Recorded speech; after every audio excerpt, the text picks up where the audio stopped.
Hello everybody, today we're talking about residual fragments after ureteroscopy.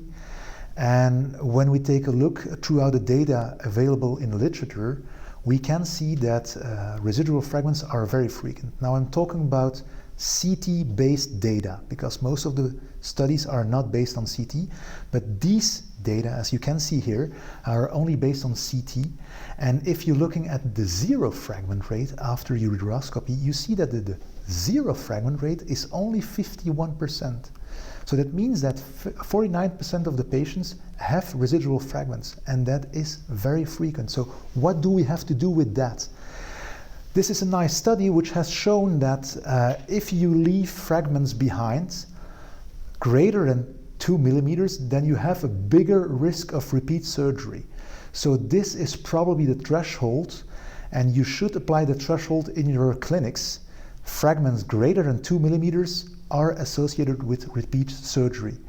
So these fragments you have to treat, okay? And this is very, very small. So we need to avoid these fragments. And how can we avoid that? Well, we have different strategies, but the problem is in these studies, which I've shown to you, is that these studies don't take into account metabolic measures. We know that there is something like the stone clinic effect. Treat your patients after surgery. You should prevent stone recurrence. It's extremely important and it's not that difficult. This has been shown in several studies that if you treat your patient metabolically, that you will have less recurrences.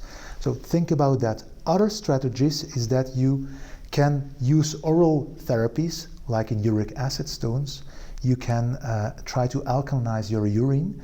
You can irrigate your kidney via a NAF tube or a ureteral catheter, or you can apply percussion inversion and diuresis therapy to maximize and improve your stone free rate. So in conclusion, I want to say that residual fragments are very frequent. Those larger than 2 millimeters are associated with repeat surgery, and these data are comparable with shockwave and PCNL data. Prevention of stone recurrence is essential. We have different techniques and tips to avoid residual fragments, so use them. But the most important one is that you should try to render your kidney as fab, as stone-free as possible. And last but not least, we definitely need future research, and we need prospective data, because up until now we don't have it. We need a uniform stone-free definition, and we want to know what is the impact on the quality of life of residual fragments. Thank you very much.